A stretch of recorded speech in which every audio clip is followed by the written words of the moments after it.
Bienvenidos una vez más a un episodio de nuestro podcast La Isla y sus Voces, descubriendo el Parque Nacional Isla del Coco. Yo soy Diego Torres del Área de Conservación Marina Coco y hoy me acompaña en locución Jimena Araya de la Fundación Amigos Isla del Coco. Bienvenida, Jime. Gracias, Diego. Bueno, hoy tenemos un episodio muy especial porque es el primero de una serie de 3 episodios que vamos a estar desarrollando en donde exploraremos el océano profundo de Costa Rica.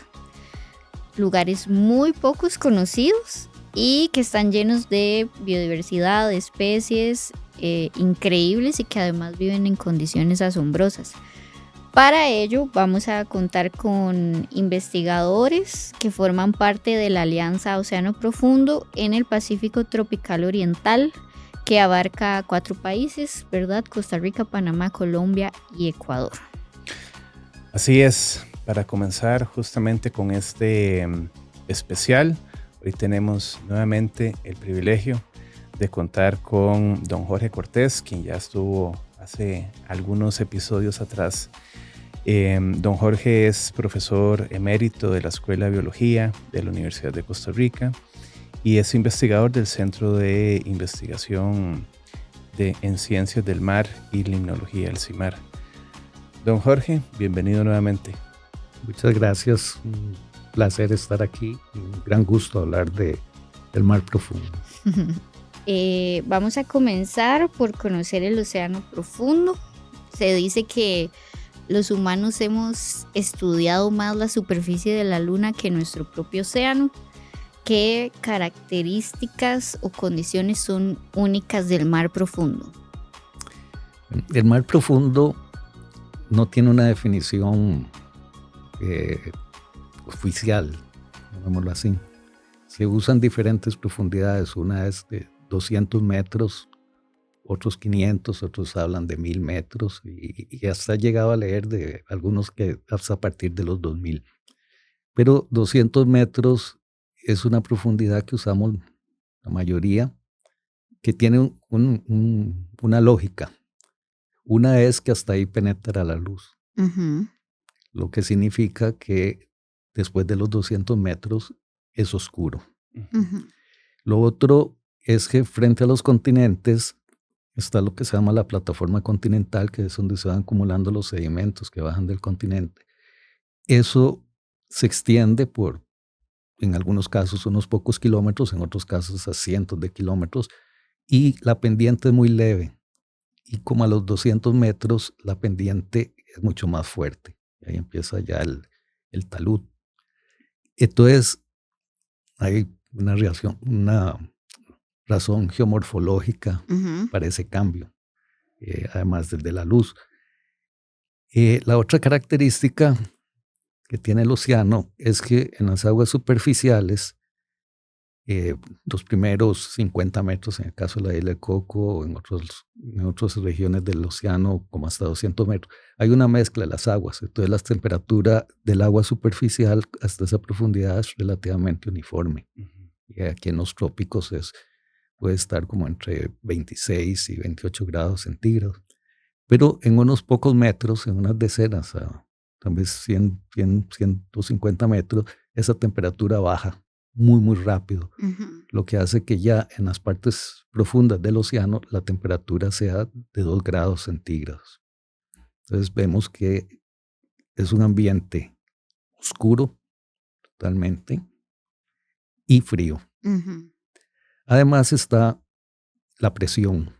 Entonces la presión la medimos, hablamos de una atmósfera de presión que se refiere al peso de cientos de kilómetros de aire en un punto en el nivel del mar. En el mar, cada 10 metros aumenta una atmósfera de presión.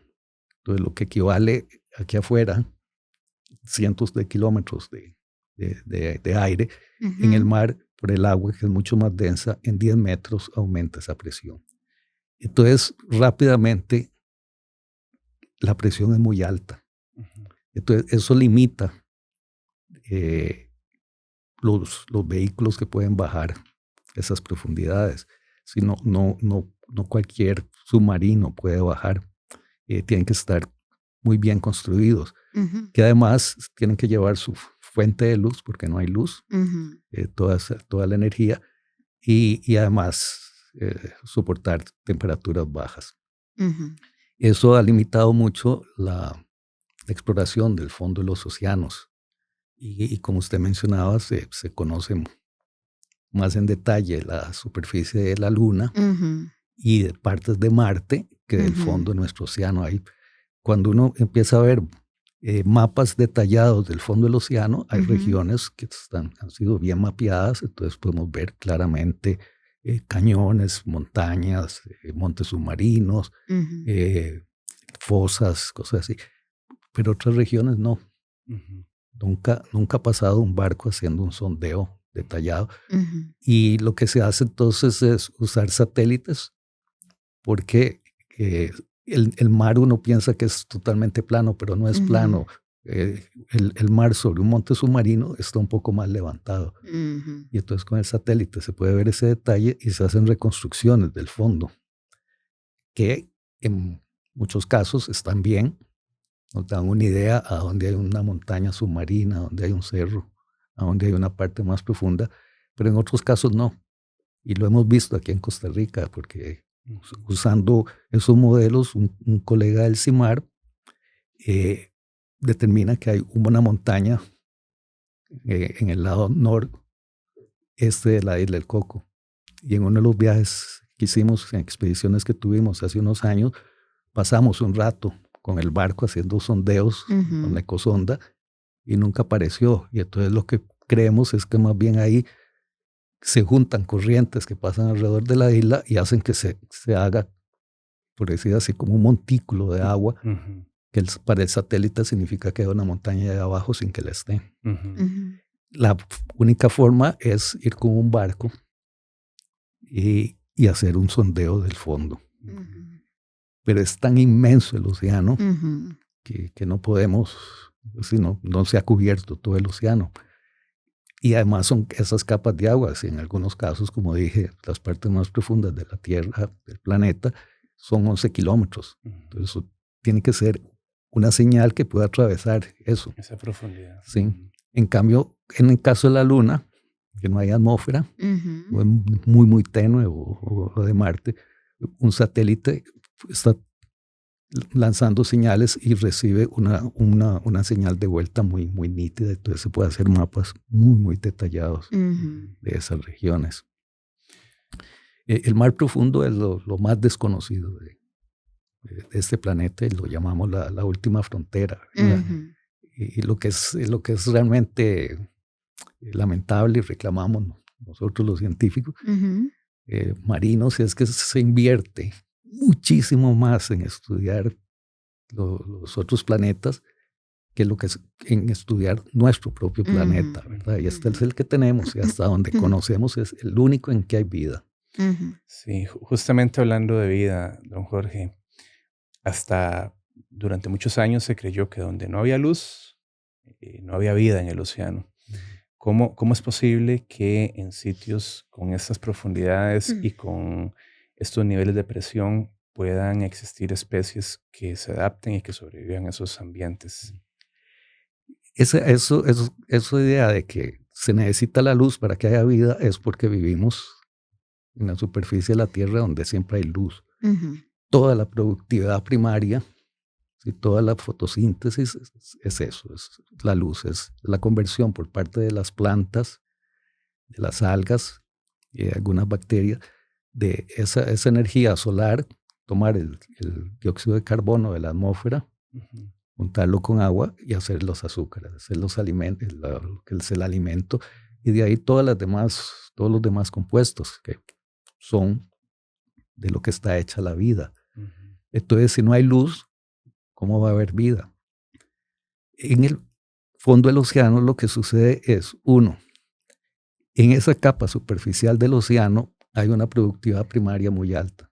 Hay una producción de alimento muy alta, que lo hace el fitoplancton, que son algas microscópicas, que es el alimento del zooplancton, los animales pequeñitos, que son el alimento de peces, y ahí va toda la cadena hacia arriba. Eso es como toda vida, nace, vive y se muere. Y mucho de eso que se muere llueve hacia el fondo. Entonces lo que llega allá abajo a miles de metros de profundidad es algo que se produjo en la superficie y va cayendo, se va descomponiendo, hay todo tipo de reacciones y se producen como unos grumos que se le llama nieve marina, porque cuando uno lo ve parece como nevando, a donde va bajando esas partículas de alimento, cuerpos de animales que van cayendo, todo eso pasa a ser fuente de alimento.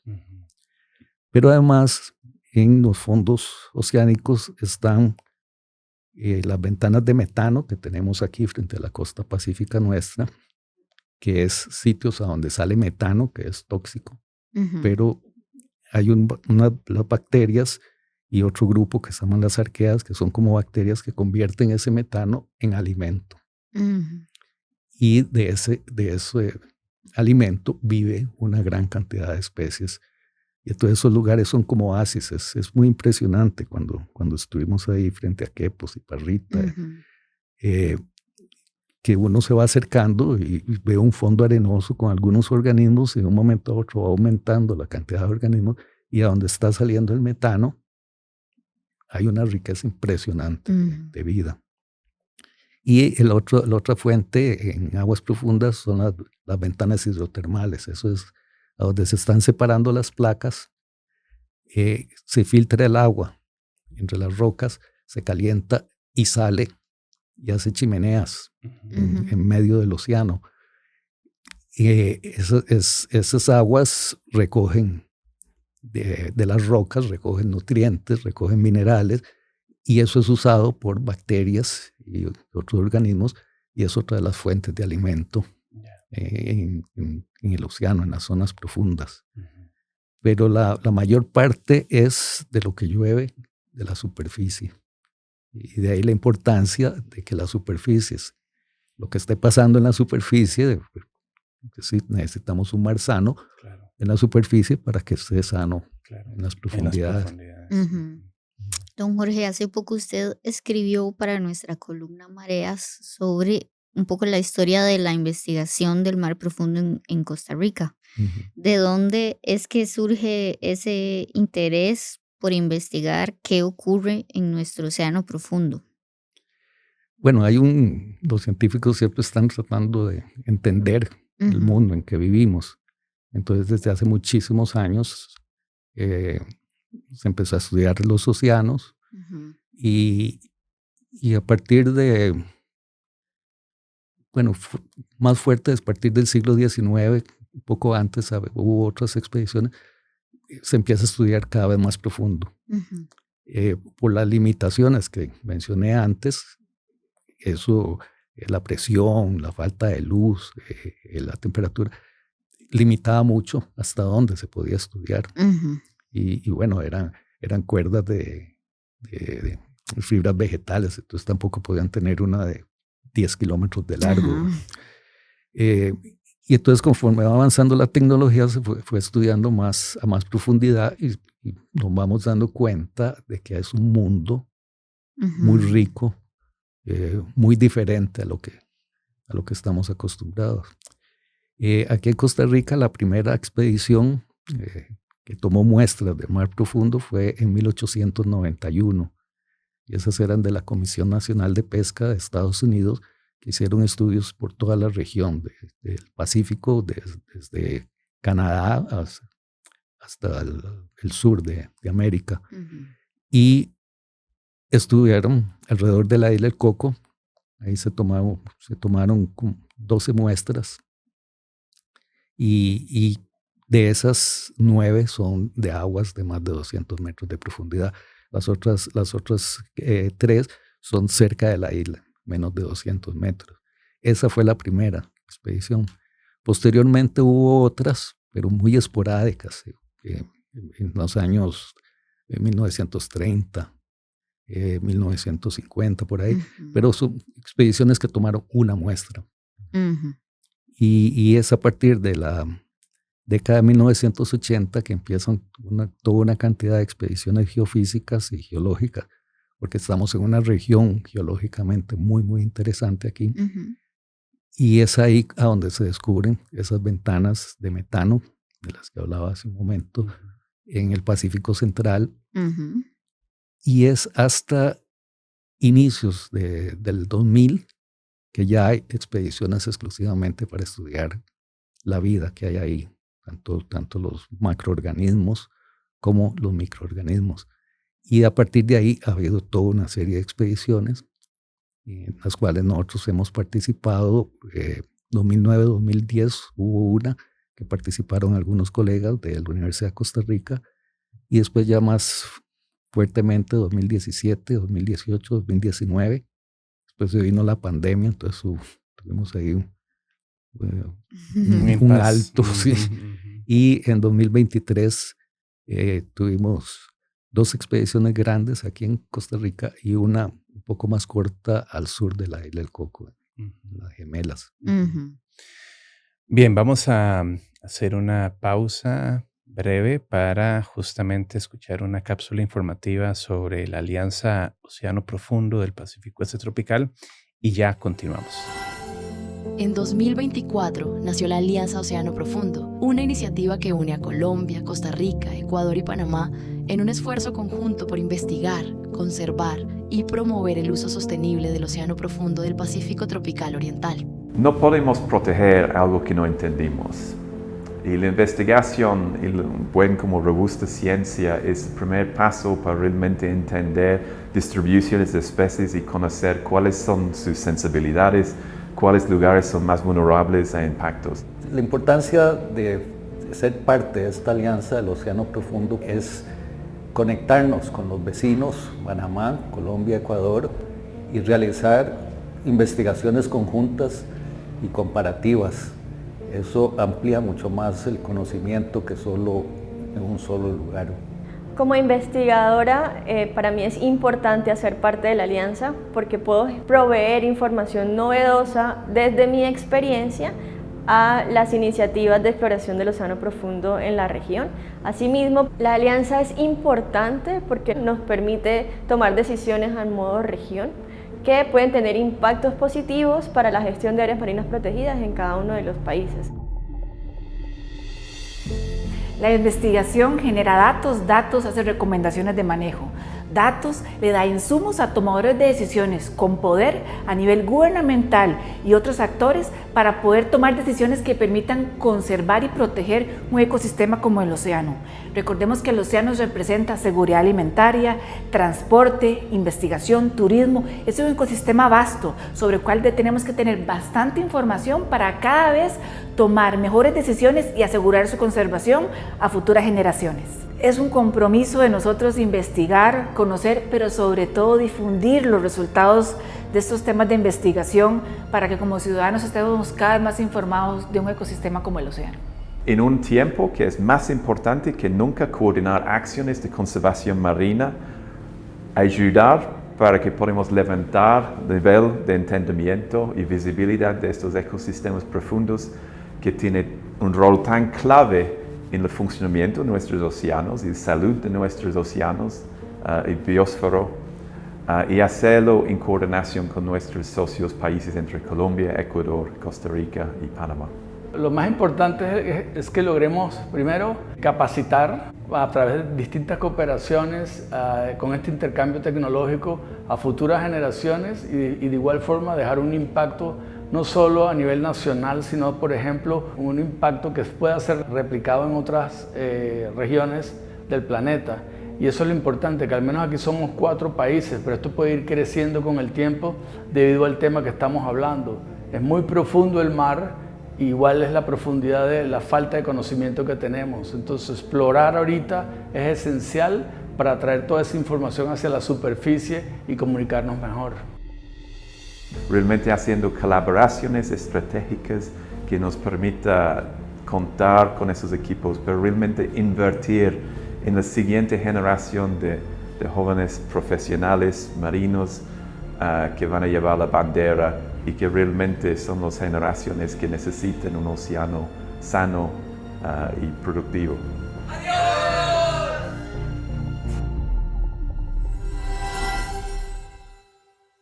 Bien, después de esta pausa y de haber escuchado esta cápsula, queremos ahondar un poco más en la Alianza Océano Profundo. Don Jorge, ¿qué es esta alianza y cómo surgió? Esto es una iniciativa por un colega en la estación Charles Darwin en Galápagos, que contacta un grupo de gente de Colombia, Panamá, Costa Rica y claro, Ecuador, que es donde está Galápagos, y para hacer un proyecto sobre mar profundo.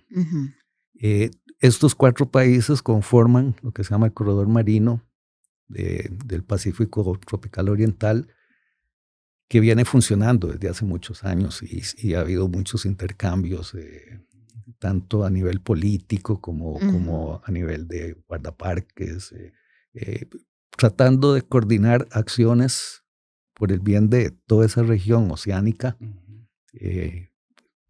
para mejorar las condiciones, para asegurarnos de que esté bien protegido y conservado. Pero nunca se había estudiado el mar profundo.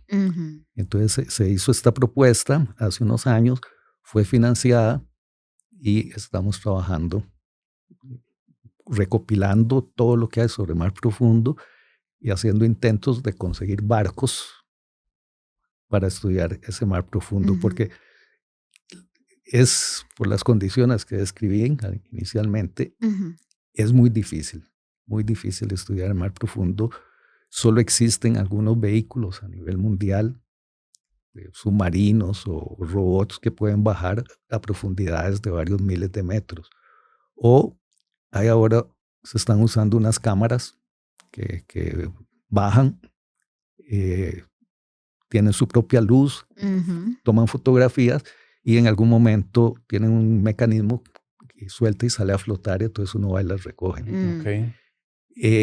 Entonces, bueno, podemos tener esas imágenes. Hay cámaras que se pueden arrastrar a profundidad, cámaras especiales. Pero si queremos tomar muestras hay que hacerlo con dragados y viene todo hecho una pelota ahí, por ponerlo de alguna forma, ¿verdad? O bajar con un submarino o con un robot de estos. Y esos son muy pocos. Y bueno, aquí hemos tenido oportunidad de tener el principal submarino de investigación, que es el Alvin, y después el barco que vino, que tenía uno de los mejores robots que se opera desde el barco, tiene una sala de control impresionante y ahí se maneja este vehículo que baja, baja hasta 4.500 metros y se puede tomar muestras, tiene brazos, y tiene succionadores, entonces se puede tomar muestras y unos videos realmente impresionantes. Entonces, así es como hemos ido estudiando esas regiones profundas del país. Con la alianza, entonces lo que queremos es tratar de traer barcos para hacer eso. Y al ser una iniciativa de 4 países, las posibilidades son mejores. Eso por un lado. Pero además, aquí en Costa Rica, por las expediciones que tuvimos anteriormente, entonces en el Museo de Zoología de la Universidad de Costa Rica tenemos una gran cantidad de muestras y de arrastres de camaroneros, de muestras que nos han llegado. Entonces hay más o menos 500 muestras de mar profundo en el museo, de lo cual una pequeña parte ha sido estudiada, porque ahí viene otro tema que es el presupuesto. Si procesar esas muestras no es fácil. Identificar esos animales, hay que hacer una gran cantidad de análisis. Y entonces con estos fondos que nos entraron, se está procesando un montón de eso. Ya se han terminado varias tesis y en este momento hay varias personas haciendo tesis con muestras que se tomaron desde el 2017. Y entonces ahí tenemos para rato. Y todo eso, se analiza eso, se publica y se está divulgando a través de una campaña, la llamamos Costa Rica Desconocida, ¿verdad? Que es la región más desconocida de este país. Y bueno, se me olvidó mencionar anteriormente cuando hablábamos de las zonas profundas. La parte más profunda de Costa Rica tiene 5.250 metros. Eso es bastante más hondo que lo que es el Chirripó es alto, ¿verdad? Claro. El Chirripó son 3.800 y pico, ¿verdad? Que estamos hablando de 5.000 y resto. Entonces, este país, además de ser 92% mar, en su gran mayoría es aguas profundas. Y eso es de lo que menos conocemos aquí. Sí. Don Jorge, en estos estudios que se están haciendo en el mar profundo de los 4 países, ¿qué hallazgos se han encontrado que sean, digamos, similares entre los países, pero también qué diferencias se han encontrado? Digamos, similares es la falta de conocimiento que hay del mar profundo. Parte de ese proyecto es recopilar toda la información que hay sobre los sondeos que se han hecho en la región. Y como mencioné antes, en muchos casos es una línea nada más. Entonces tenemos una línea con cierto detalle, pero kilómetros, decenas de kilómetros a cada lado. Sí. Es a partir de modelos que se reconstruye. Y entonces si hay una montaña entre una línea y la otra, no sabemos qué está ahí. Entonces eso se está haciendo. Y ahí entonces se da uno cuenta lo que falta, la cantidad de que falta. Algunos sistemas son parecidos. Digamos, estos sitios de emisión de metano están en Colombia, están aquí. Posiblemente están en Ecuador. En Panamá no sabemos. Probablemente no, porque eso se da a donde una placa se hunde debajo de otra.